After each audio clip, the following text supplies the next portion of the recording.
যে ব্যক্তি জাহান্নামের দিকে কদম যায় আমার পিছের দিকে তাকায়, ওই বান্দাকে জিজ্ঞাসা করা হলো, বান্দা তুমি কেন জাহান্নামের দিকে যাও আবার পিছের দিকে তাকাও? মালিক তোমার নাম আর রহমান আর রহিম, আলহামদুলিল্লাহ রাব্বিল আলামিন, আর রহমানির রহিম, মালিক ইয়াউমিদ্দিন। সূরা ফাতিহায় তোমার নাম আর রহমান আর রহিম তেলাওয়াত করেছে শুনেছি। আল্লাহ তোমার নাম তো রহমান রহিম, একটু তাকায় তাকায় দেখি তোমার নিয়ে একটু মায়া লাগে, একটু দয়া লাগে। সামনের দিকে যায় আবার তোমার দিকে তাকায়। আমার আল্লাহ ডাকতে বলে, বান্দা যেহেতু তুই আমার রহমতের আশা করেছস, বান্দা তোর জাহান্নামে যাওয়া লাগবে না। ফেরেশতা আমার এই দুই বান্দাকে জান্নাতুল ফেরদৌসের মেহমান বানায়া দাও।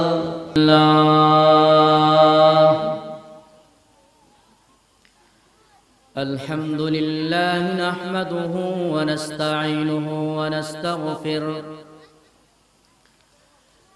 ওয়া নাউযু বিল্লাহি মিন শুরুরি আনফুসিনা ওয়া মিন সাইয়্যাতি আ'মালিনা।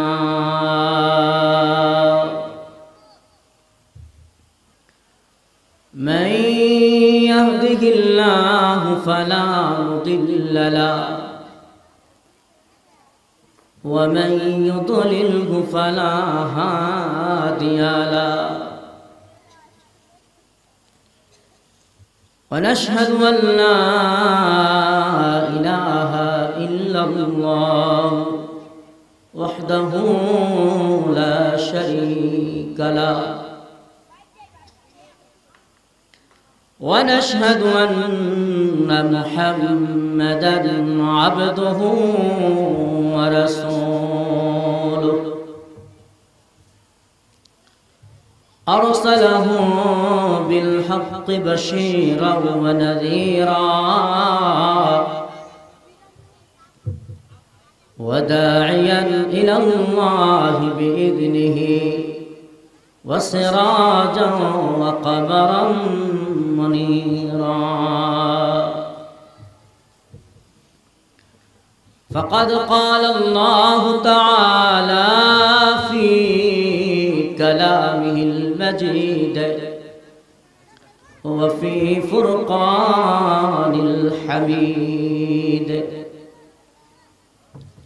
أعوذ بالله من الشيطان الرجيم.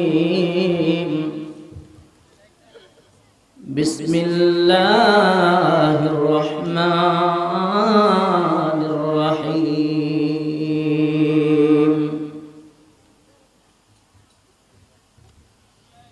قل يا عبادي الذين أسرفوا على أنفسهم لا تقنطوا من رحمة الله إن الله يغفر الذنوب جميعا إنه هو الغفور الرحيم.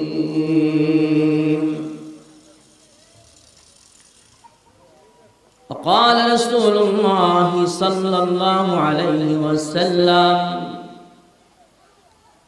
التائب من الذنب كمن لا ذنب له، أو كما قال النبي صلى الله عليه وسلم.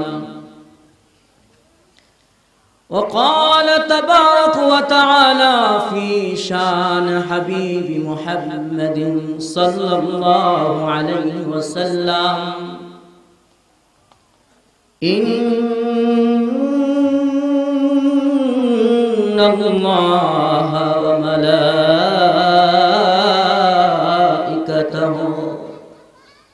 يصلون على النبي يا أيها الذين آمنوا صلوا عليه وسلموا تسليما মোহাব্বতের সাথে দরুদ শরীফ পাঠ করি। দরুদ শরীফ পাঠ করব রাসূল সাল্লাল্লাহু আলাইহি ওয়াসাল্লামের মহব্বতে, ধ্যান ধারণা নিয়ে নবী সাল্লাল্লাহু আলাইহি ওয়াসাল্লাম হায়াতুন নবী, জিন্দা নবী, নবীজির শানে মহব্বতের সাথে দরুদ শরীফ পাঠ করলে সেই দরুদ আল্লাহ সুবহানাহু ওয়া তাআলা এক ফেরেশতার মাধ্যমে নবীজির রওজা মুবারকে আপনার নাম, আপনার বাবার নাম সহ সে হাদিয়াটুকু পৌঁছায় দেয়। মহব্বতের সাথে আমরা সকলেই পড়ি দরুদ ইব্রাহিমি। আল্লাহুম্মা সাল্লি আলা মুহাম্মাদিন ওয়া আলা আলি মুহাম্মাদ কামা সাল্লাইতা আলা ইব্রাহিম ওয়া আলা আলি ইব্রাহিম ইন্নাকা হামিদুম মাজিদ। আল্লাহুম্মা বারিক আলা মুহাম্মাদিন ওয়া আলা আলি মুহাম্মাদ কামা বারাকতা আলা ইব্রাহিম ওয়া আলা আলি ইব্রাহিম ইন্নাকা হামিদুম মাজিদ। বালাগাল উলা বিকামালিহি কাশাফাত দুজা বিজামালিহি হাসানাত জামিউ খিসালিহি সাল্লু আলাইহি ওয়া আলিহি। রাহে মেরে মস্কন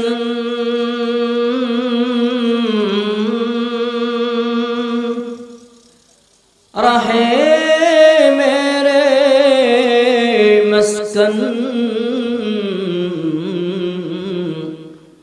হওয়ালিয়ে কাবা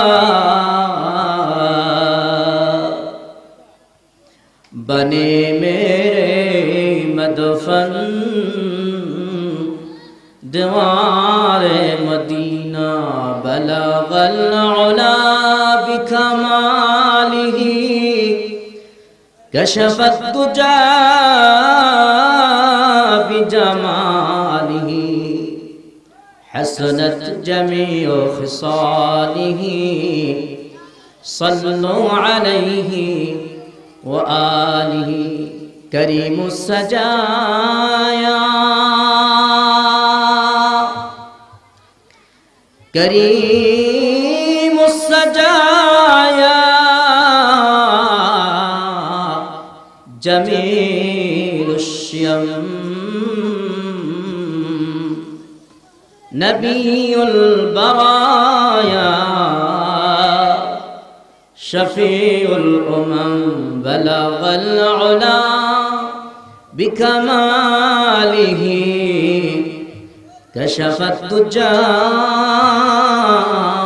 बिजमालिही हसनत जमीउ खिसालिही सल्लु अलैहि व आलिहि।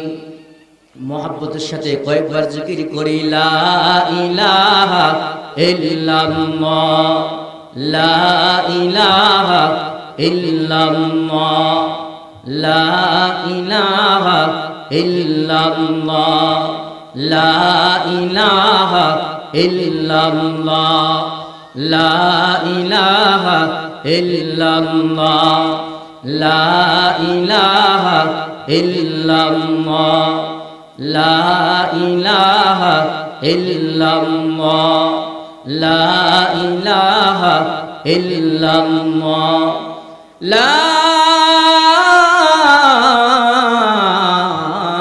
ইলাহা ইল্লাল্লাহ মুহাম্মাদুর রাসূলুল্লাহ সাল্লাল্লাহু আলাইহি ওয়াসাল্লাম। আলহামদুলিল্লাহ সুম্মা আলহামদুলিল্লাহ। নরসিংপুর সকল যুবকদের উদ্যোগে ষষ্ঠ বার্ষিকী ওয়াজ মাহফিল। তো মাহফিলের সম্মানিত সভাপতি আলাজ হযরত মাওলানা মুফতি আব্দুল শুকুর নবীনগরী দামাত বরকাতুহুল আলিয়া, সহসভাপতি জনাব মোহাম্মদ আবুল হোসেন,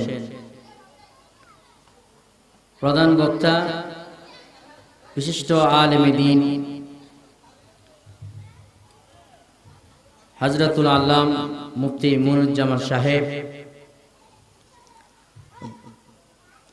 আরো তশরিফ আনবেন আলাজ হযরত মাওলানা মুফতি বেলায়েতুল্লাহ সাহেব, আমার ধর্মপ্রাণ মুসলমান ভাইয়েরা, পর্দার আড়ালের মা ও বোনেরা, আল্লাহ সুবহানাহু ওয়া তাআলার দরবারে কালিমাতুশ শুকুর আদায় করছি। সকলে পড়ি আলহামদুলিল্লাহ।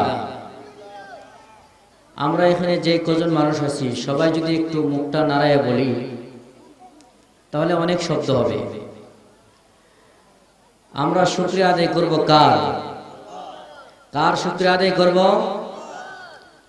আওয়াজ হয় নাই। কার শুকরিয়া আদায় করব? কিছু বাড়ছে বলিও। কার শুকরিয়া আদায় করব? আল্লাহ সুবহানাহু ওয়া তাআলার শুকরিয়া আদায় করব। এই জন্য আমরা অন্তরস্থল থেকে মালিকের দরবারে শুকরিয়া আদায় করি আলহামদুলিল্লাহ। হয়তো কিছু সংখ্যক মানুষ অনুভব করতে পারতেছে এর দ্বারাতে আমাদের উপরে রহমত নাজিল হচ্ছে, কিন্তু যারা এই দুনিয়া থেকে বিদায় নিয়ে গেছেন, এই নরসিংপুরের গ্রাম মুরব্বীগণ, তারা আনন্দিত, তারা খুশি যে আমার রেখে আসা সন্তানেরা আজকে কোরআন সুন্নাহর একটি মাহফিলের আয়োজন করেছে। কোরআন সুন্নাহর একটা মাহফিলের আয়োজন করেছে।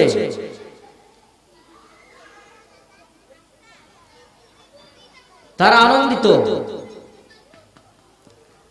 কিন্তু আপনার বাবাকে, আপনার মাকে, আপনার দাদাকে, আপনার দাদিকে নিজ হাতে কবরে শুয়ে দিয়ে আসছেন।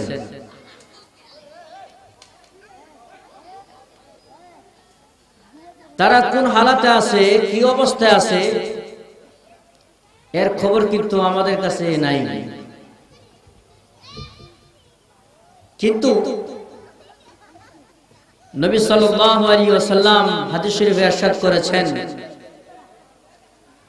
قال رسول الله صلى الله عليه وسلم قال رسول الله صلى الله عليه وسلم إذا مات الإنسان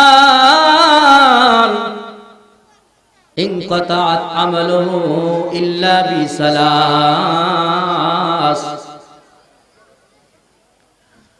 ও আমার মুসলমান ভাইরা, আল্লাহর হাবিব সাল্লাল্লাহু আলাইহি ওয়াসাল্লাম হাদিস শরীফে ইরশাদ করেছেন, আদম সন্তান যখন পৃথিবী থেকে বিদায় নিয়ে কবরে শুয়ে পড়ে, আদম সন্তানের আমল বন্ধ হয়ে যায়। আদম সন্তানের আমল বন্ধ হয়ে যায়, কিন্তু তিন দিক থেকে আমল বন্ধ হয় না। সাদকাতুন জারিয়া, যখন আপনি দুনিয়াতে জীবদ্দশায় সাদকা জারিয়া করে গেলেন, সাদকা জারিয়া করার কারণে আল্লাহ সুবহানাহু ওয়া তাআলা আপনার আমলগুলো জারি রাখছে। আপনি কবরে শুয়ে শুয়েও সওয়াব পাইতে থাকবেন, এই সওয়াবকে বলা হয় সদকা জারিয়া। এই সওয়াবকে বলা হয় সদকা জারিয়া।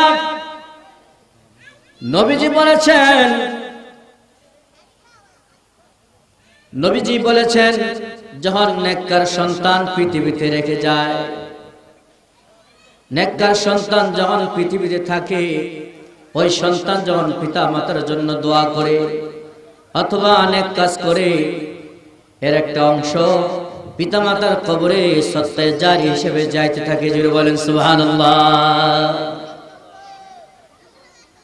এই যে মাহফিল হচ্ছে, বিকাল থেকে কোরআন তেলাওয়াত হচ্ছে, বিভিন্ন হামদ নাত হচ্ছে, এগুলো সদকা জারিয়া, সওয়াব। কবরে শুয়ে শুয়ে আপনার আত্মীয় স্বজন, পিতা মাতা, দাদা দাদি, নানা নানি, তারা এর সওয়াব পাইতেছেন। আর আরেকটা বিষয় হলো ইলমুন নাফি, উপকারী বিদ্যা, উপকারী জ্ঞান, কোরআন সুন্নাহর জ্ঞান আপনি রেখে গেলেন, এই আমলটাও আপনার আমলনামায় সদকা জারি হিসেবে যাইতে থাকবে।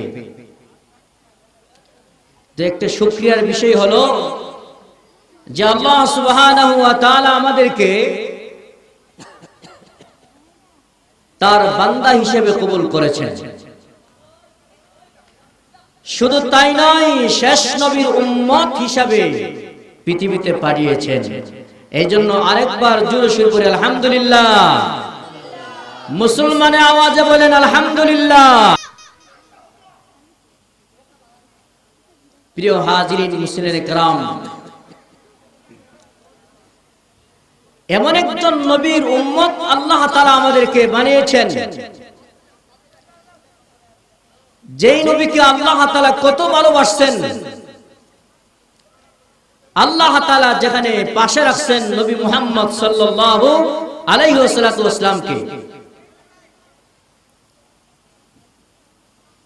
আল্লাহ তাআলার হাবিব, আল্লাহ তাআলার বন্ধু মুহাম্মদুর রাসূলুল্লাহ সাল্লাল্লাহু আলাইহি ওয়াসাল্লাম দুরূদ পড়বেন। দরুদ এমন এক আমল, যে আমলটি আপনার জন্য কারেন্টের মতন কাজ করে। সুবহানাল্লাহ বলেন, সুবহানাল্লাহ বলেন। আপনি বিপদে পড়ে গেলেন, মুসিবত সামনে আসলো,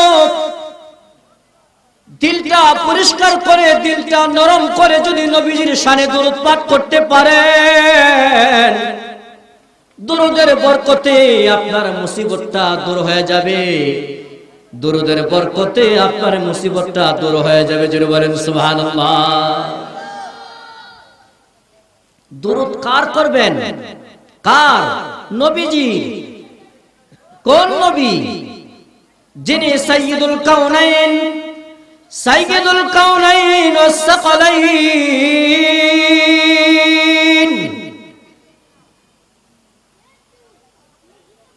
দু জাহানের বাচ্চা সরদার, জিন জাতি মানব জাতির সরদার, রহমতে আলম, রহমতুল আলামিন নবী মুহাম্মদুর রাসূলুল্লাহ সাল্লাল্লাহু আলাইহি ওয়াসাল্লামের শানে দুরূদ পাঠ করবেন।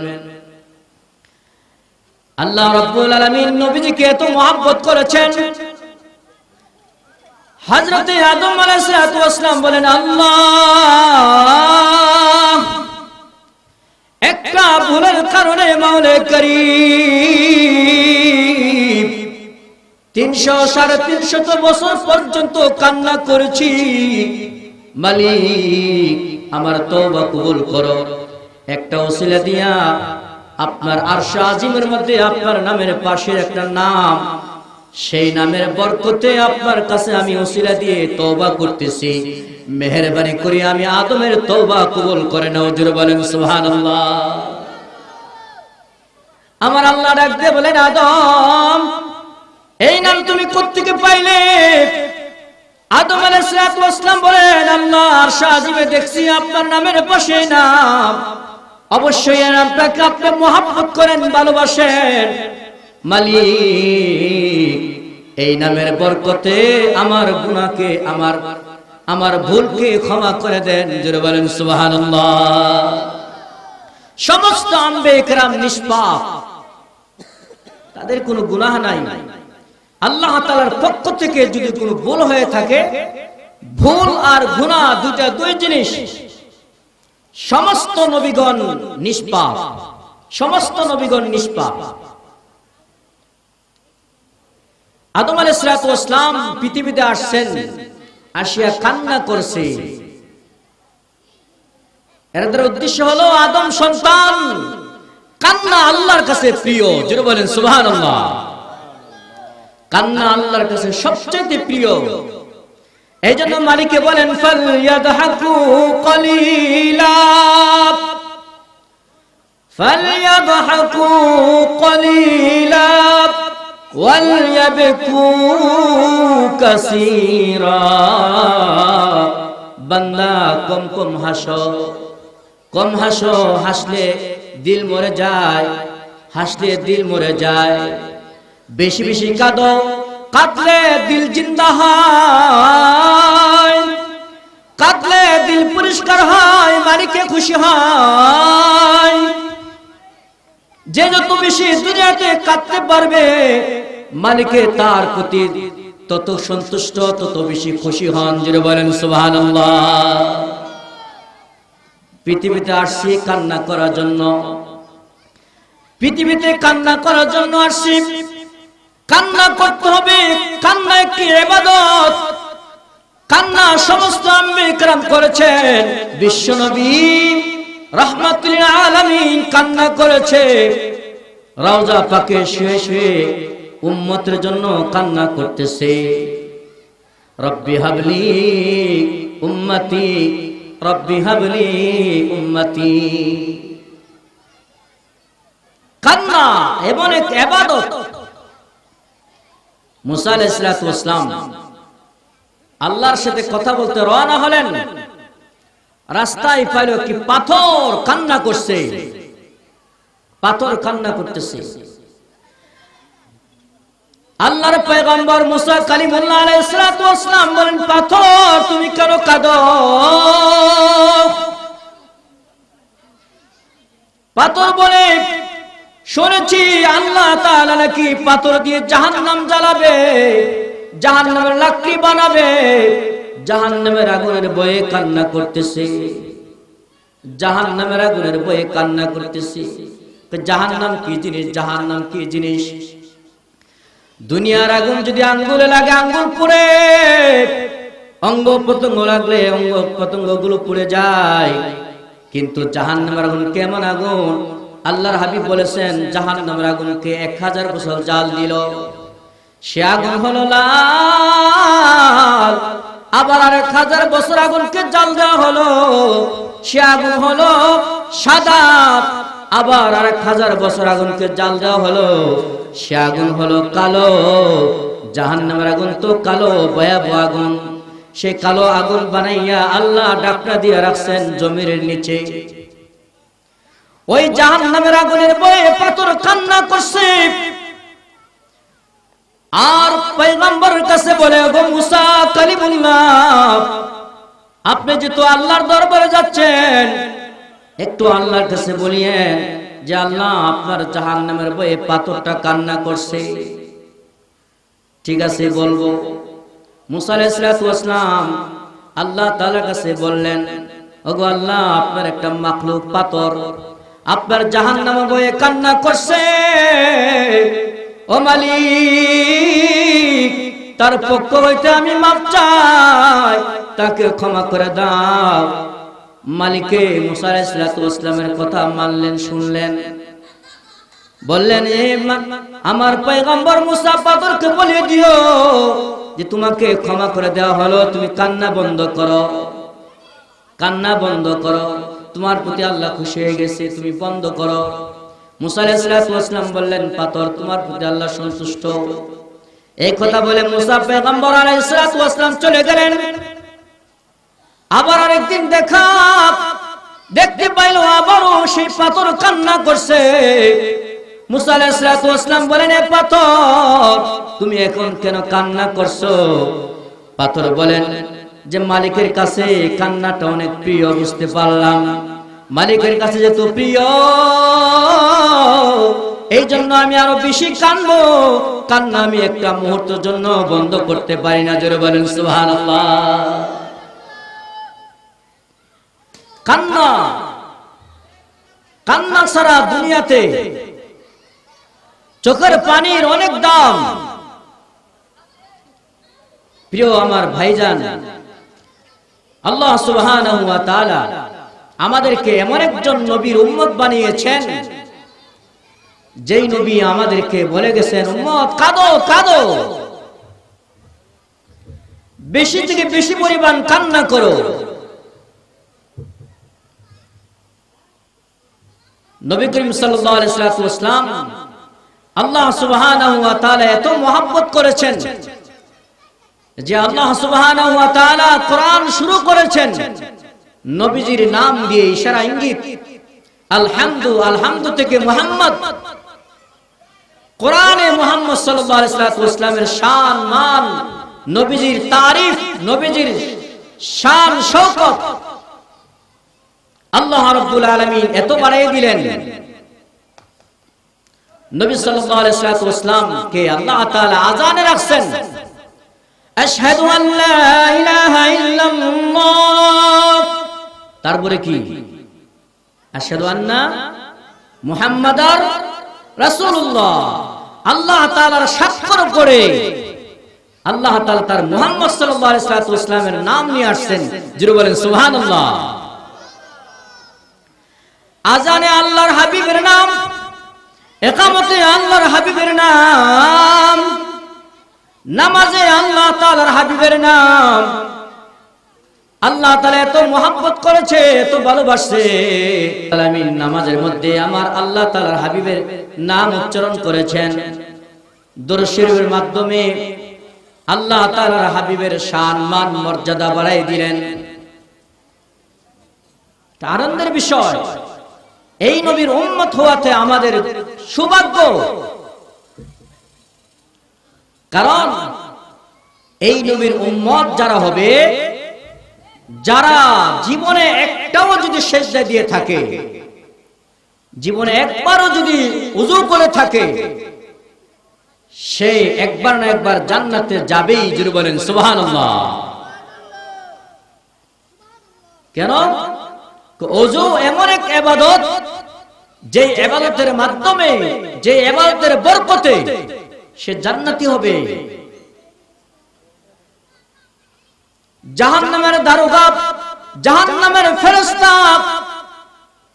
যখন আখির নবীর উম্মত, গুনাহগার উম্মতদেরকে হাত করা লাগাবার জন্য আসবে, কিন্তু হাত করা লাগাতে পারবে না,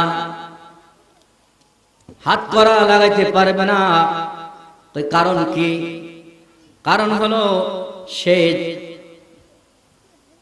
ওযু করে নামাজ পড়লো, তাকবীরে তাহরিমা হাত বাঁধলো, নামাজের মধ্যে যেখানে হাত বাঁধছে সেইখানে জাহান্নামের ফেরেশতা হাত করা লাগাইতে পারবে না। জাহান্নামের ফেরেশতা হাত করা লাগাইতে পারবে না। চেষ্টা করবে পায়ের মধ্যে লাগানোর জন্য, পায়েও লাগাইতে পারবে না। কেন? এই পা দিয়ে হেঁটে হেঁটে মসজিদে গিয়েছিল, মাহফিল আসছিল, এই জন্য পায়ের গুনাহগুলো মাফ করে দেওয়া হয়েছিল। পায়ের মধ্যে করা রশি লাগাইতে পারবে না, গাড়ির মধ্যে লাগাইতে পারবে না। কেন? ওযুর সময় গর্দান মাসা করছিল।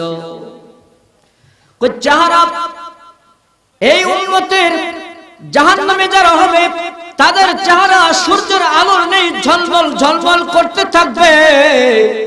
কারণ সে আল্লাহর কুদরতি পায়ে একটা সিজদা দিয়েছিল। যারা সিজদা দিবে তাদের চেহারা জাহান্নামীদের চেহারা, জাহান্নামী চেহারার মধ্যে হবে না, কিন্তু তাদের চেহারা থেকে সিজদার বরকতে নূর চমকাবে, নূর চমকাবে। শেষ পর্যন্ত আরশ থেকে আওয়াজ আসবে, ও জাহান্নামের দারোগা, আমার এই বান্দাকে আর কি করবি?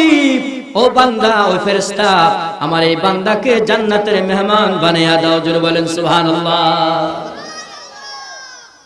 সিজদা করার দ্বারাতে যে সমস্ত আল্লাহর বান্দা বান্দীরা আল্লাহর কুদরতি পায়ে সিজদা করেছে, সিজদা কাকে করব? মুসলমান আওয়াজে জুড়ে বলেন, কাকে করব? সিজদার মালিক আল্লাহ।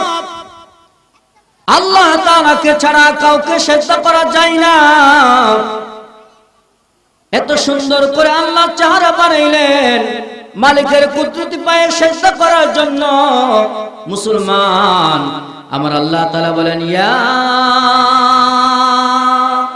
আইয়ুহাল্লাযীনা আমানুত্তাকুল্লাহ হাক্কা তুকাতিহি ওয়া লা তামুতুন্না ইল্লা ওয়া আনতুম মুসলিমুন।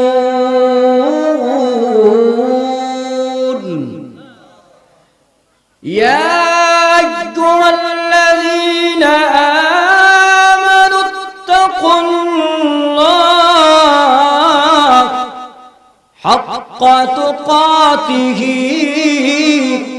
ওয়া লা তামুতুন্না ইল্লা ওয়া আনতুম মুসলিমুন।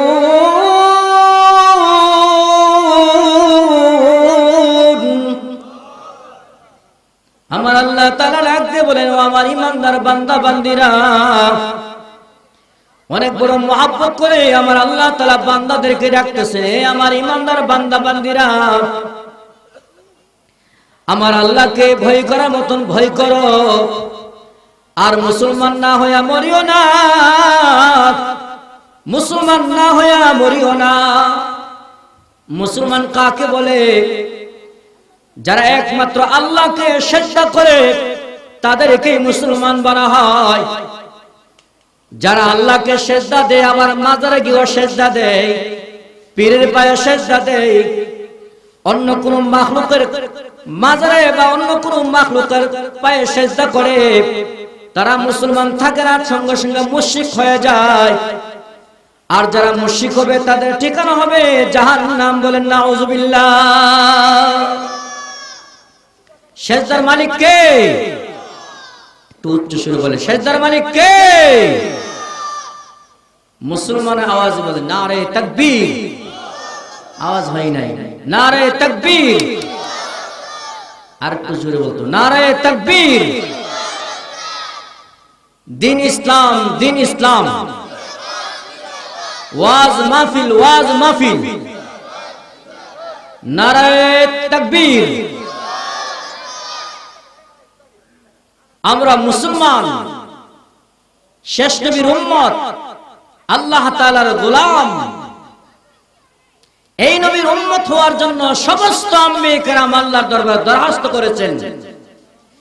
একজনের দরখাস্ত আল্লাহ তাআলা কবুল করেছেন। ওই নবীর নাম কি? হযরত ঈসা আলাইহিস সালাতু ওয়াস সালাম।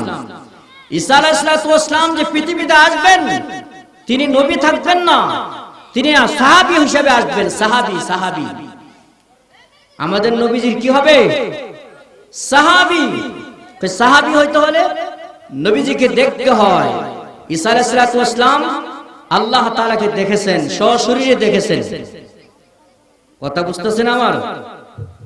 আমাদের নবীজির আগের নবী নাম কি? হযরত ঈসা আলাইহিস সালাতু ওয়াস সালাম।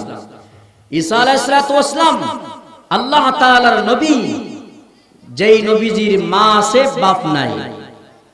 বেপদর ফরজন্দে পয়দা ও কুনাত, বেপদর ফরজন্দে পয়দা ও কুনাত, তিফলরা দর মাহদ গুয়া ও কুনাত। ওই মালিকের দরবারে শুকরিয়া, যেই মালিকে পিতা ছাড়া সন্তান পৃথিবীতে পাঠিয়েছেন। তিফলরা দর মাহদ গুয়া ও কুনাত। শুধু তাই নয়, মালিকের কুদরত, দুধ পান করে বাচ্চা কথা বলার সময় হয় নাই, কোলের বাচ্চাকে আল্লাহ তাআলা কথা বলার শক্তি দিয়েছে। যিনি বলেন সুবহানাল্লাহ। ঈসা আলাইহিস সালামের বাপ নাই। আবার খ্রিস্টান যারা তারা বলে ঈসা আলাইহিস সালামের বাপ কে? কে? আল্লাহ। খ্রিস্টান যারা তারা বলে ঈসা আলাইহিস সালামের বাবা নাকি আল্লাহ। নাউজুবিল্লাহ বলেন। হযরত কাসেম নানবী রাহমাতুল্লাহ আলাইহি দারুল উলুম দেওবন্দের প্রতিষ্ঠাতা মাওলানা কাসেম নানবী রাহমাতুল্লাহ আলাইহি উনার ওয়াকিয়ার মধ্যে ঘটনার মধ্যে একটা ঘটনা এরকম যে খ্রিস্টান লোকেরা মুসলমানদের সাথে আলোচনায় বসবে যে প্রমাণ করতে হবে যে খ্রিস্টানরা বলে যে আল্লাহর সন্তান আছে, আল্লাহর স্ত্রী আছে। নাউজুবিল্লাহ বলেন। এই কথা খণ্ডন করতে হবে। কাসেম নানবী রাহমাতুল্লাহ আলাইহি তিনি জঙ্গলে চলে গেলেন আল্লাহর ধ্যানে। খ্রিস্টানরা এলান করে দিল, মুসলমানের কোন বাচ্চা থাকলে সাহস থাকলে আসো, তোমাদের সাথে আলোচনায় বসবো, তোমরা প্রমাণ করতে হবে যে আল্লাহর সন্তান নাই, আর আমরা প্রমাণ করব আল্লাহর সন্তান আছে। আল্লাহর ওলি বুজুর্গ কাসেম নানবী রাহমাতুল্লাহ আলাইহি জঙ্গলে চলে গেল। 3 দিন পরে বাইরে হয়ে আসলো। খ্রিস্টান পাদ্রীদের সাথে আলোচনা বসবে। কাসেম নানবী রাহমাতুল্লাহ আলাইহি রাস্তা দিয়ে আসতেছে। 3 দিন পর্যন্ত খাবার নাই, পেটে খিদা। এক বুড়ি কুরের ঘরের মধ্যে বুড়ি বলতেছে, নিজে নিজে বলতেছে, আরে মুসলমানদের কি অবস্থা হবে। কাসেম নানবী কোথায় চলে গেল? খ্রিস্টান পাদ্রী তো সে ঘোষণা দিয়ে দিল, যদি মুসলমানরা প্রমাণ করতে না পারে তাহলে সমস্ত ভারতবর্ষে সব খ্রিস্টান হয়ে যাবে, মুসলমানরা থাকবে না। মাওলানা কাসেম নানবী রাহমাতুল্লাহ আলাইহি কোথায় চলে গেল? এই মুহূর্তে কথা শুনতে লাগলেন কাসেম নানবী রাহমাতুল্লাহ আলাইহি বলতেছে, হে বুড়ি চিন্তা করিস না, এই যে আমি কাসেম নানবী আসছি, চিন্তা করিস না, 3 দিন ধরে খাই না, কি আছে দে। কই ঘরে তো কিছু নাই, পান্তা ভাত আছে, কই খাই দে, তাড়াতাড়ি দে। খেয়ে চললেন পাদ্রীর সাথে আলোচনা করবে যে আল্লাহর সন্তান নাই, প্রমাণ করবে। ভালো করে খেয়াল করবেন, আল্লাহর কি নাই? সন্তান নাই, প্রমাণ করবে কে? আমাদের উস্তাদ মাওলানা কাসেম নানবী রাহমাতুল্লাহ আলাইহি তিনি প্রমাণ করবেন যে আল্লাহর সন্তান নাই।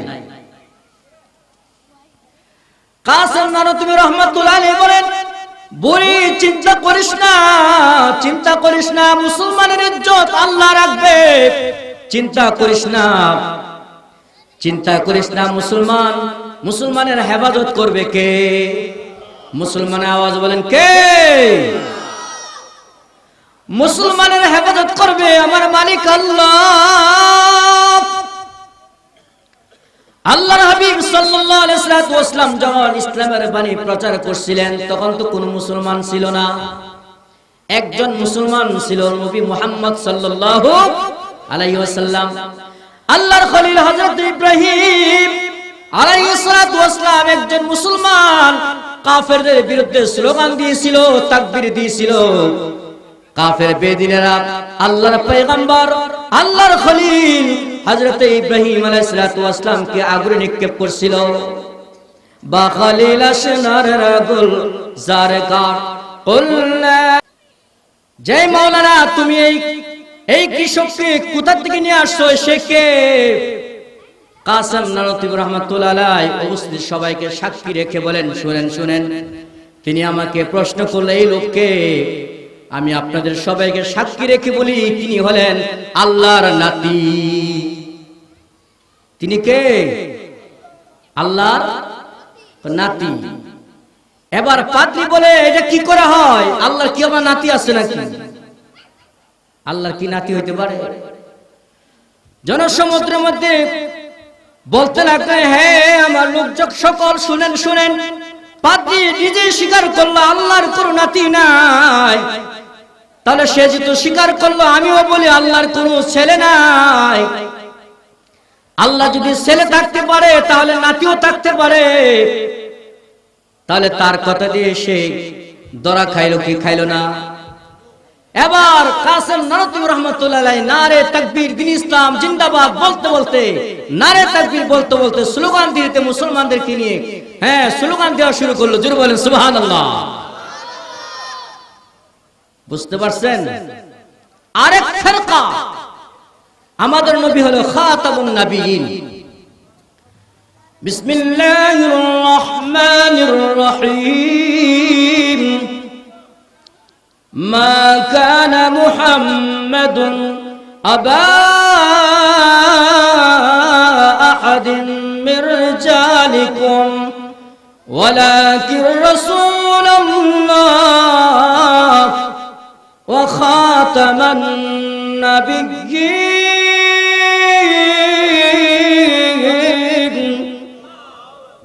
আমার আল্লাহ বলেছেন আমার নবী মুহাম্মদ সাল্লাল্লাহু আলাইহি ওয়াসাল্লাম কোন প্রাপ্ত বয়স্ক পুরুষের বাবা নন।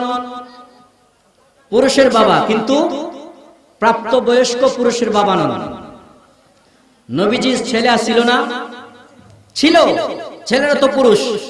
আল্লাহ কোরআনে বলতেছেন নবীজি ছেলের বাবা নন, অর্থাৎ প্রাপ্ত বয়স্ক কোন পুরুষের বাবা নন, এবং তিনি শেষ নবী। قال رسول الله صلى الله عليه وسلم انا خاتم النبيين لا نبي بعدي। আমার আল্লাহর হাবিব বলেছেন, আমার আল্লাহর হাবিব বলেছেন আমি হলাম শেষ নবী, আমার পরে কোনো নবী নাই। এইটার উপরে যারা ঈমান রাখবে তারা ঈমানদার, যারা শেষ নবীকে শেষ নবী হিসেবে মানবে না তারা বেঈমান, তারা কাফের। কিয়ামতের ময়দানে তারা নবীর সুপারিশ পাবে না, তারা জাহান্নামী। কথা ঠিক কিনা বলেন? নবীকে যারা শেষ নবী হিসেবে মানবে না তারা বেঈমান, তারা কাফের, তারা জাহান্নামী। এক দল আছে তারা আহমদিয়া জামাত বলে, আহমদিয়া মুসলিম জামাত বলে স্বীকার করে যে কাদিয়ানি গ্রুপ, তারা আমাদের নবীকে শেষ নবী মানতে রাজি নয়। এই নিয়ে আরেকটা ঘটনা রয়েছে। শাহ আতাউল্লাহ বুখারী রাহমাতুল্লাহ আলাইহি পাঞ্জাবে ওনার সাথে সেই গোলাম মাহমুদ কাদিয়ানি আলোচনা হয়েছিল। গোলাম মাহমুদ কাদিয়ানির আলোচনা হয়েছিল। সে আলোচনার মধ্যে বলতে লাগছিলেন যে তুমি তো নবী নয়, তোমার নাম গোলাম মাহমুদ। তোমার নাম কি? গোলাম মাহমুদ। ভালো করে খেয়াল করবেন, গোলাম মাহমুদ এর অর্থ হলো আহমদের গোলাম। তুমি তো নবী নয়, তুমি নবীর গোলাম। তাহলে নবীর গোলাম সে গোলাম মাহমুদ বলেন ইসলামের শরীয়তে এরকম রয়েছে যে আমার নাম গোলাম মাহমুদ, কিছুক্ষণের জন্য আমি গোলাম শব্দটা বাদ দিলাম, আমার নাম আহমদ। আহমদ হয়ে আমি বলতেছি আমি নবী। নাউজুবিল্লাহ বলেন।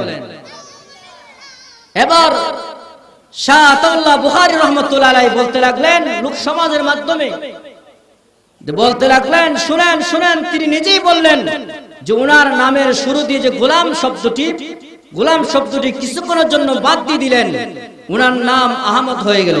এখন তিনি নবী দাবি করতেছে।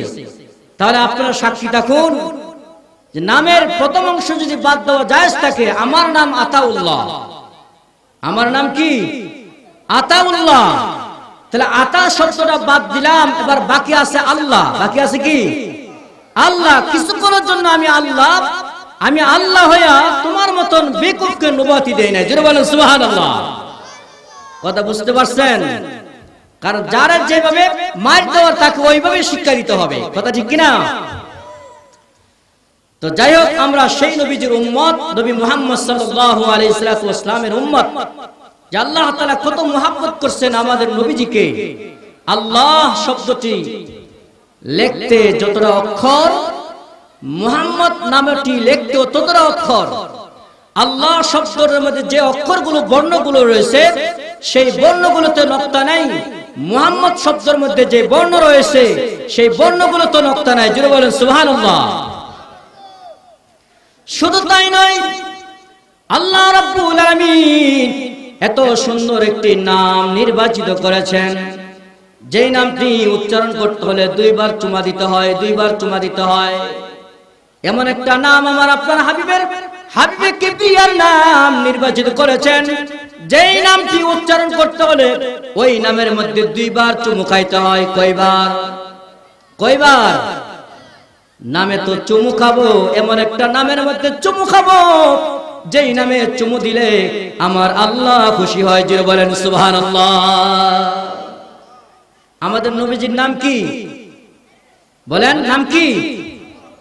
সবাই জানেন না? নবীজির নাম কি? মুহাম্মদ।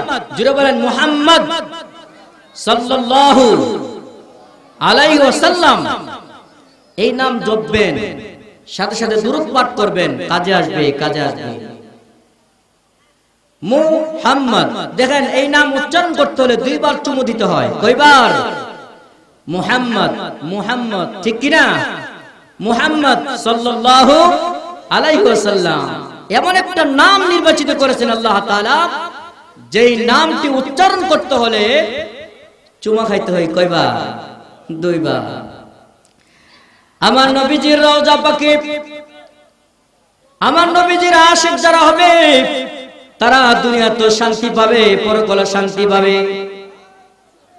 আল্লাহ তাআলার হাবিব সাল্লাল্লাহু আলাইহি ওয়াসাল্লামকে সাহাবায়ে কেরাম কেমন ভালোবাসতেন। একজন সাহাবীর নাম বেলাল হাফসী রাদিয়াল্লাহু তাআলা আনহু। তিনি কেমন ছিলেন? মক্কাতে হজ করতে গেলে দেখা যায় বেলালের এলাকার লোকগুলো দেখতে কেমন, চেহারা কোনো সাইজ নাই। তাদেরকে আল্লাহ কোন দাস দিয়ে বানিয়েছে আল্লাহ তাআলা ভালো জানেন। ঠোঁটের সেন্টার ঠিক নাই, ঠোঁটগুলো মোটা মোটা। নাকের সেন্টার ঠিক নাই, মিথ্যা কথা বলতেছি না। যারা মক্কাতে যাবেন দেখছেন তারা বুঝতে পারবে। নাকের সেন্টার ঠিক নাই, ঠোঁটের সেন্টার ঠিক নাই, চেহারা সৌন্দর্য নাই, কালো। পায়ের সেন্টার ঠিক নাই। বর্তমানেও তাদের পায়ে তো বড়, কোন ফ্যাক্টরিতে অর্ডার ছাড়া কোন জুতা পাওয়া যাবে না। 1400 বছর আগে তাদের অবস্থা কেমন ছিল? বেলাল হাফসী রাদিয়াল্লাহু তাআলার গোলাম ছিলেন, গোলাম। এই গোলাম আল্লাহ তাআলার কাছে তো দামি হয়ে গেল। বেলাল হাফসী রাদিয়াল্লাহু তাআলা ইসলাম ধর্ম গ্রহণ করার পর এত কষ্ট নির্যাতন ভোগ করলেন, এত কষ্ট নির্যাতন ভোগ করলেন। মক্কার কাফের বেদিনেরা বেলাল হাফসী রাদিয়াল্লাহু তাআলা কে উত্তপ্ত গরমে গলার মধ্যে রশি লাগাইয়া বুকের উপরে বড় পাথর দিয়ে চাপায় দিয়ে রাখতো। তারপর একটা মুহূর্তের জন্য বেলাল আল্লাহকে বলে নাই, মালিককে বলে নাই, বান্দা তুমি আমি কত নাজ নিয়ামত পাইয়া মালিককে ভুলে গেছি। আমার মালিককে বারবার ডাক দিয়েছে কুরআনের মাধ্যমে, আজানের মাধ্যমে। মালিককে তোমাকে, মুয়াজ্জিনের মাধ্যমে তোমাকে ডাক দিয়েছে, কিন্তু মালিকের ডাকে সাড়া দিচ্ছ না। বান্দা যখন তুমি গুনাহ করতে যাও তখন ও মালিকে স্বয়ং তোমাকে ডাকতে থাকে। জোরে বলেন সুবহানাল্লাহ। মালিকে বলেন ইয়া আইয়ুহাল ইনসান, ইয়া আইয়ুহাল ইনসান মা গররাকা বিরাব্বিকাল কারীম। মালিকে আপনাকে আমাকে ডাক দিয়েছে। যুবক, তুমি যখন নামাজে আসো না তখন তোমাকে মালিকে বলতেছে, হ্যাঁ যুবক, তোমাকে কোন জিনিসে তোমার রব্বে কারীম থেকে গাফেল বানিয়ে রাখলো? যুবক, তুমি যখন জুয়া খেলতে বসো তখন মালিকে ডাক দে, ও আমার বান্দা, কোন জিনিসে তোমাকে রব্বে কারীমের থেকে তোমাকে বিরত রাখলো, গাফেল বানিয়ে রাখলো? যখন তুমি নাচ গানে লিপ্ত থাকো তখন তোমাকে মালিকে ডাকতেছে, ইয়া আইয়ুহাল ইনসান মা গাররাকা বিরাব্বিকাল কারীম। মালিকে তোমাকে ডাকতেছে, কিন্তু তুমি টের পাচ্ছ না। যখন মালিকের পক্ষ থেকে আসল পরোয়ানা জারি হয়ে যাবে তখন টের পাবা, তখন আসল চক্ষু খুলবে, তখন আসল চক্ষু খুলবে, তখন কোনো কাজে আসবে না। এই জন্য সময় থাকতে মালিককে খুশি করো, মালিককে খুশি করো, মালিকের সাথে সম্পর্ক বানাইয়া তাল্লুক মা আল্লাহ করিয়া, তাল্লুক মা আল্লাহ বানাইয়া মালিকের কবরে যাও। মালিকে তোমার সাথে ভালো ব্যবহার করবে, মালিকে তোমার সাথে ভালো ব্যবহার করবে। এই জন্য 5 ওয়াক্ত আযানের মাধ্যমে মালিকে তোমাকে স্মরণ করাইতেছে, কোরআনের মাধ্যমে তোমাকে স্মরণ করাইতেছে, ওয়াজ মাহফিলের মাধ্যমে তোমাকে স্মরণ করাইতেছে। আমাদের আপনাদের সমাজ থেকে একটা মানুষকে নিয়ে আপনাকে আমাকে স্মরণ করাইতেছে, তারপরও মানুষ বুঝতেছে না মালিক রব্বে কারিম থেকে দূরে সরে রয়েছে। এই জন্য প্রিয় হাজির আমার মুসলমান ভাই বোনেরা, মালিককে চিনতে হবে। সেই মালিককে, তিনি কত বড় রহমান। কেউ থাকতে পারবেন? যত বড় শক্তিশালী হোক না কেন কেউ থাকতে পারবেন? কেউ থাকতে পারবে না। সময় যখন আসবে বাস চলে যেতে হবে, যেতে হবে কবরেতে, যেতে হবে কবরেতে, সঙ্গে কেহ যাবে না। 3.5 হাত জায়গা পাবি, পাবি না রে বিছানা। 3.5 হাত জায়গা পাবি, পাবি না রে বিছানা। বন্ধুগণ আমার, এই শীতের মধ্যে যদি কেউ মারা যায়, কত আদরের সন্তান নিজের মাথার ঘাম পায়ে ফেলে সন্তানের জন্য উপার্জন করলাম, কত কিছু করলাম, কিন্তু সেই সন্তান তো কবরের মধ্যে আমার সাথে একটা রাত্রি থাকবে না। যে স্ত্রীর জন্য এত কিছু করলাম সেই স্ত্রীও থাকবে না।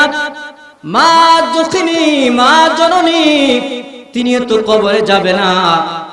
কিন্তু একটি মাসআলা হলো কি এরকম, মা তো মা, মার তুলনা তো হতে পারে না। আল্লাহ রাব্বুল আলামিন সমস্ত পিতাদেরকে ধৈর্য, শক্তি, ক্ষমতা দিয়েছে। পিতার আগে যদি সন্তান মারা যায়, সন্তানের লাশটা কাঁধে করে কবরে নিয়ে যায়। সেই পিতা নিজ হাতে সন্তানকে কবরে শোয়ায়, শোয়ানোর পর শেষ দেখা পিতা দেখে কবর থেকে লাফ দিয়ে উঠতে পারে। কিন্তু পৃথিবীর শুরু থেকে আজ পর্যন্ত এমন কোন ইতিহাস নাই যে পিতা হইয়া সন্তানের সাথে কবরে শুইছে। এরকম কোন পিতা পাইছেন? পাইছেন? কিন্তু মা তো এমন দুঃখিনী মা। কিন্তু এই জন্য আল্লাহ তাআলা পক্ষ থেকে হুকুম হলো, কোন মা, কোন মহিলা মাইয়াদের সাথে কবর পর্যন্ত যাইতে পারবে না। কারণ যদি যাওয়ার অনুমতি থাকতো, মা তো মা কবরে সন্তানের সাথে শুয়ে থাকতো, সন্তানের সাথে শুয়ে থাকতো। কারণ সেই মা বরদাস্ত করতে পারতো না যে আমি আমার কলিজার টুকরাকে কিভাবে রেখে চলে যাব। ওনার নাম কি? মা। মা বাবা এমন এক নিয়ামত। আমার আল্লাহর হাবিব বলেছেন, যে সন্তানের প্রতি মাতা পিতা সন্তুষ্ট, আমার মালিকের আর সন্তুষ্ট, মালিক সন্তুষ্ট, তার জন্য জান্নাত ওয়াজিব হয়ে গেল। জোরে বলেন সুবহানাল্লাহ। শুধু তাই নয় বন্ধুগণ আমার, শুনেন, ভালো করে শুনেন। আল্লাহর হাবিব বললেন, ইয়া সাহাবীরা শুনো শুনো, কোন সন্তান যদি পিতা মাতার চেহারার দিকে সুদৃষ্টিতে একবার তাকায়, তার আমলনামার মধ্যে একটি কবুল হজের সওয়াব লিখে দেওয়া হয়। সুবহানাল্লাহ। আসতে কোন শরম লাগে নাকি? আরো আস্তে কোন, আরো আস্তে কোন, শুনে লাগবে মানুষে, মানুষ শুনবে যে আপনারা আস্তে সুবহানাল্লাহ কইতেছে। চিৎকার দিয়ে বলেন সুবহানাল্লাহ।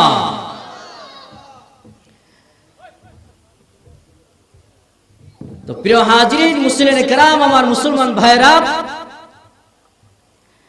আল্লাহ সুবহানাহু ওয়া তাআলা মা বাবা এমন এক নিয়ামত, যেই মা বাবার চেহারার দিকে তাকাইলে কবুল হজের সওয়াব পাওয়া যায়। সাহাবায়ে কেরাম প্রশ্ন করলেন, ইয়া রাসূলুল্লাহ, ইয়া হাবিবাল্লাহ, কোন বান্দা যদি, কোন সন্তান যদি পিতা মাতার চেহারার দিকে 100 বার তাকায়, তাহলে 100 কবুল হজের সওয়াব কি তার আমলনামায় দেওয়া হবে? আল্লাহর হাবিব বলেন হ্যাঁ। আল্লাহর হাবিব বলেন হ্যাঁ, যদি কোন সন্তান 100 বার পিতা মাতার চেহারার দিকে তাকায়, তার আমলনামার মধ্যে 100 কবুল হজের সওয়াব দেওয়া হবে। জোরে বলেন সুবহানাল্লাহ, আরো জোরে বলেন সুবহানাল্লাহ। আল্লাহর হাবিব বলেছেন, পিতা মাতার চেহারার দিকে তাকালে সন্তানের গুনাহ মাফ হয়ে যায়। পিতা মাতার চেহারার দিকে সুদৃষ্টি তাকাইলে সন্তানের গুনাহ মাফ হয়ে যায়। 3টা জিনিস এমন রয়েছে যেগুলোর দিকে তাকাইলেও গুনাহ মাফ হয়।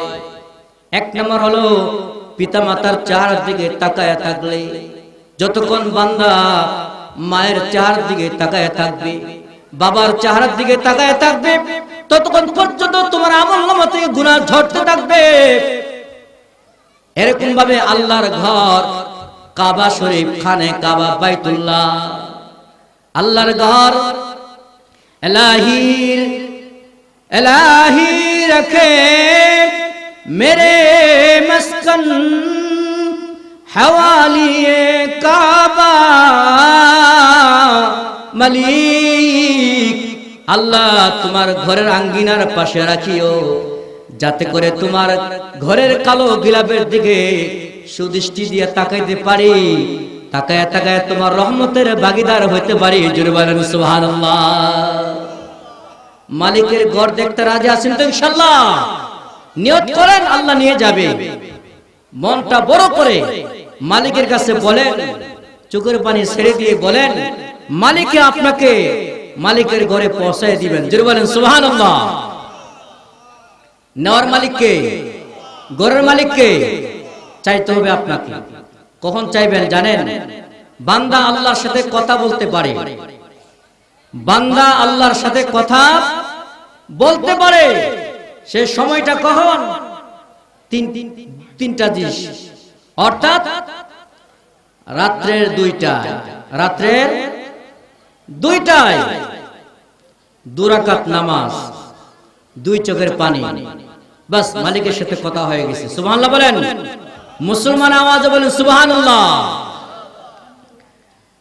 বলতেছিলাম যে আল্লাহ রাব্বুল আলামিন যে কাবা ঘর রাখছেন, সেই মালিকের ঘরের দিকে তাকায় থাকলে সওয়াব হয়, গুনাহ মাফ হয়। সুবহানাল্লাহ বলেন সুবহানাল্লাহ। এরকম ভাবে আল্লাহর কোরআন, আল্লাহর কোরআন, আল্লাহর কোরআনের দিকে তাকায় থাকলে গুনাহের মতন কোন লোক নাই। শেষ পর্যন্ত নিজে গোসল করাইলেন, কাফনের কাপড় পরিধান করাইলেন, কবরে শোয়াইলেন। কবর যখন রাখবেন, কবরে রাখার সাথে সাথে জান্নাতের খুশবু তাদের নাকে আসতে শুরু করলো। জোরে বলেন সুবহানাল্লাহ। জান্নাতের খুশবু, জান্নাতের সুঘ্রাণ যারা মাইয়াতকে কবর দিতে গিয়েছিলেন তাদের নাকে আসলো। আল্লাহর বুজুর্গ বললেন, কাটিয়ার স্ত্রী, তার এমন কি আমল ছিল যে আমলের কারণে সে কবরে শোয়ার সাথে সাথে তার কবর থেকে জান্নাতের খুশবু আসতেছে, জান্নাতের খুশবু আসতেছে। আমার স্বামীর তো এরকম করে আমল ছিল না, ঠিক মতো নামাজও পড়তে পারতো না, লাকড়ি কাটতে যাইতো গা পাহাড়ি অঞ্চলে, ঠিক মতো ভালো করে নামাজ পড়তে পারতো না। কিন্তু সকালবেলায় দেখতাম সে তো কোরআন পড়তে জানতো না। আমার ঘরের ভিতরে একটা কোরআন আছে, এই কোরআনটা নিয়ে সকাল বেলায় পৃষ্ঠা উল্টাইতো আর হাত বুলাইতো, পৃষ্ঠা উল্টাইতো আর হাত বুলাইতো। হইতে পারে হ্যাঁ, আল্লাহর ওলি বলেন, হ্যাঁ হ্যাঁ হ্যাঁ, কোরআনের মহব্বতের কারণে তোমার স্বামীর কবরে রাখার সাথে সাথে তোমার স্বামীর কবর থেকে জান্নাতি খুশবু সুঘ্রাণ প্রবাহিত লাগলো। জোরে বলেন সুবহানাল্লাহ। কোরআন আসেনি ঘরে, টেলিভিশন সকলের ঘরে আছে। টেলিভিশনের যে গিলাপ আছে এটা সুন্দর করে নকশা দিয়ে রাখা হয়, কিন্তু আল্লাহর কালাম, আল্লাহর কোরআন রমজানে পড়ছিল একটুখানি, এরপরে রেখে দিছে গিলাফে, হ্যাঁ স্তর পড়ে গেছে ধুলাবালি। এখন গেই আগে উযু করে কোরআন ধরবেন, কোরআনটা পরিষ্কার করবেন, চুমু খাবেন, বুকে লাগাবেন, সকালবেলায় কোরআন তেলাওয়াত করবেন। এই কোরআন আপনাকে জান্নাতে নিয়ে যাবে। জোরে বলেন সুবহানাল্লাহ। এই কোরআন আপনাকে কোথায় নিয়ে যাবে? জান্নাতে নিয়ে যাবে। জান্নাতে যাইতে হলে কোরআনকে আঁকড়ে ধরতে হবে। তো সম্মানিত আমার মুসলিয়ান کرام, আল্লাহ সুবহানাহু ওয়া তাআলার কোরআন থেকে যে আয়াতটি তেলাওয়াত করছিলাম, যে আল্লাহ সুবহানাহু ওয়া তাআলা বলেছেন, বান্দা তুমি যতই পাপ করো না কেন আমার রহমত থেকে নিরাশ হয়ো না। ইন্নাল্লাহা ইয়াগফিরুদ যুনুবা জামিআ ইন্নাহু হুয়াল গফুরুর রহিম। আমি সব গুনাহ মাফ করে দিব, আমি ক্ষমাশীল, আমি দয়ালু। জোরে বলেন সুবহানাল্লাহ। তিনি কেমন মাফ করে নেওয়ালা, কেমন মাফ করে নেওয়ালা। হাদিসে আসছে কিয়ামতের মাঠে দুইটা মানুষকে আল্লাহ বলবেন, যাও তোমরা দুজন জাহান্নামে যাও। আল্লাহর এক বান্দা জাহান্নামে একটা দৌড় দিবে, আল্লাহ তাআলা বলবেন, ফেরেশতারা আমার এই বান্দাকে নিয়ে আসো। আরেক বান্দা হুকুম হলো সে জাহান্নামে যাওয়ার জন্য, জাহান্নামের দিকে যায় আর পিছনের দিকে তাকায়। আমার আল্লাহ তাআলা বলবেন, ও আমার ফেরেশতা ওই ব্যক্তিকে নিয়ে আসো। দুজনকে হাজির করা হলো। যে জাহান্নামের অর্ডার পাওয়ার পর জাহান্নামের দিকে দৌড় দিল, তাকে জিজ্ঞাসা করা হলো, বান্দা তুমি এখন জাহান্নামের দিকে দৌড় দিলা কেন? জাহান্নামে তো মানুষের যাইতে চাই না, তুমি কেন দৌড় দিয়ে জাহান্নামের দিকে রওনা হইলা? আল্লাহর বান্দা বলেন, আল্লাহ দুনিয়াতে তোমার হুকুম পালন করতে পারি নাই, এখনো যদি তোমার হুকুম অমান্য করি জাহান্নামে তো জাহান্নামী, জাহান্নামের আযাবটা আরো বেড়ে যাবে। জাহান্নামের ভয়ে আমি জাহান্নামের দিকে দৌড় দিছি। তুমি আমাকে ভয় করছো, চাও তোমাকে আমি জান্নাতি দিয়ে দিলাম। জোরে বলেন সুবহানাল্লাহ। যে ব্যক্তি জাহান্নামের দিকে কদম যায় আমার পিছের দিকে তাকায়, ওই বান্দাকে জিজ্ঞাসা করা হলো, বান্দা তুমি কেন জাহান্নামের দিকে যাও আবার পিছের দিকে তাকাও? মালিক তোমার নাম আর রহমান আর রহিম, আলহামদুলিল্লাহ রাব্বিল আলামিন, আর রহমানির রহিম, মালিক ইয়াউমিদ্দিন। সূরা ফাতিহায় তোমার নাম আর রহমান আর রহিম তেলাওয়াত করেছে শুনেছি। আল্লাহ তোমার নাম তো রহমান রহিম, একটু তাকায় তাকায় দেখি তোমার নিয়ে একটু মায়া লাগে, একটু দয়া লাগে। সামনের দিকে যায় আবার তোমার দিকে তাকায়। আমার আল্লাহ ডাকতে বলে, বান্দা যেহেতু তুই আমার রহমতের আশা করেছস, বান্দা তোর জাহান্নামে যাওয়া লাগবে না। ফেরেশতা আমার এই দুই বান্দাকে জান্নাতুল ফেরদৌসের মেহমান বানায়া দাও। তিনি রহমান, তিনি রহিম, তিনি রহমান, তিনি রহিম। সে আল্লাহকে চিনতে হবে। বান্দা যদি পাহাড় পরিমাণ গুনাহ করে, সেই গুনাহ নিয়ে যদি মালিকের দরবারে হাজির হয়, মালিক আপনার গুনাহ মাফ করে দিবেন। শুধু তাই নয়, যত পরিমাণ গুনাহ ছিল সেই গুনাহগুলোকে আল্লাহ তাআলা সওয়াবে পরিণত করে দিবেন। জোরে বলেন সুবহানাল্লাহ। মালিকের পক্ষ থেকে আমাদেরকে একটা সাবান দেওয়া হলো, সেই সাবানটার নাম হলো তওবা। তওবা যখন করা হয় সাবান দিয়ে যেরকম কাপড় পরিষ্কার হয়, কিন্তু একটা বান্দা যখন তওবা করা হয় তখন তার আমলনামা থেকে সমস্ত গুনাহগুলোকে মাফ করে তাকে পরিষ্কার করে দেওয়া হয়। জোরে বলেন সুবহানাল্লাহ। আমার মুসলমান ভাইরা আমার ভালো করে শুনেন, হুসাইন আহমদ মাদানী রাহমাতুল্লাহ আলাইহি তিনি বলেছেন, একটা লবণের পাহাড় যদি সাগরে নিক্ষেপ করা হয়, লবণের পাহাড় যেমন মুহূর্তের মধ্যে গলে পানি হয়ে যাবে, ঠিক তদরূপভাবে গুনাহগার বান্দা গুনার পাহাড় নিয়ে যখন মালিক তিনি রহমান, তিনি রহিম, মালিকের রহমতের জোশ যখন আসবে, রহমতের দরিয়াতে জোশ আসবে, ঢেউ আসবে, সেই ঢেউয়ের মধ্যে পড়ে বান্দার সমস্ত গুনাহ খাতা আল্লাহ তাআলা লবণের মতন পানি বানায়া দিবে। জোরে বলেন সুবহানাল্লাহ। কিন্তু মালিকের কাছে চাইতে হবে, যা কিছু চাবো আল্লাহ তাআলার কাছে চাবো। এই জন্য আমরা বেশি থেকে বেশি পরিমাণ ইস্তিগফার পাঠ করব, মনে থাকবে ইনশাআল্লাহ। ইস্তিগফার, আস্তাগফিরুল্লাহ, আস্তাগফিরুল্লাহ, যে যত বেশি পাঠ করবে তার দোয়া তত বেশি কবুল হবে। ইমাম আহমদ ইবনে হাম্বল রাহমাতুল্লাহ আলাইহি তিনি একটা হাদিস সংগ্রহ করার জন্য অনেক দূরে চলে গেলেন। এই ঘটনা বলে আমি আপনাদের থেকে বিদায় নিব ইনশাআল্লাহ। ইমাম আহমদ ইবনে হাম্বল রাহমাতুল্লাহ আলাইহি একটা হাদিস শুনতে পাইলেন যে অমুকের কাছে একটা হাদিস আছে।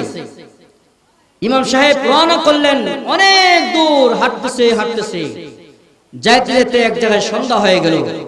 মাগরিবের নামাজ এক মসজিদে আদায় করলো, মাগরিবের পরে মসজিদে অবস্থান করলো, এশার নামাজ পড়লো, এশারের পরে শেষ পর্যন্ত মুয়াজ্জিন সাহেব কি করলেন, দরজা বন্ধ করে দিলেন। এখন ইমাম আহমদ ইবনে হাম্বল রাহমাতুল্লাহ আলাইহি তিনি কি করবেন, কোথায় যাবেন, অপরিচিত এলাকা। ইমাম আহমদ ইবনে হাম্বল রাহমাতুল্লাহ আলাইহি তিনি অনেক দূর থেকে দেখা যায় এক জায়গায় মিটমিট করে আগুন জ্বলতেছে, লাইট জ্বলতেছে। তো আস্তে আস্তে ওইখানে গেলেন, গিয়া দেখলেন এক বাজারের পাশে এক দোকানদার রাত্রে বেলায় সে রুটি বাজতেছে, পরোটা বাজতেছে। হ্যাঁ, পরোটা বাজতেছে। আর তার কাছে অনুমতি চাইলেন যে ভাই আপনি যদি একটু অনুমতি দেন আমি কিছুক্ষণ এখানে আপনার আলোর মধ্যে অবস্থান করব। থাকেন, সমস্যা কি আমার, আপনি থাকেন।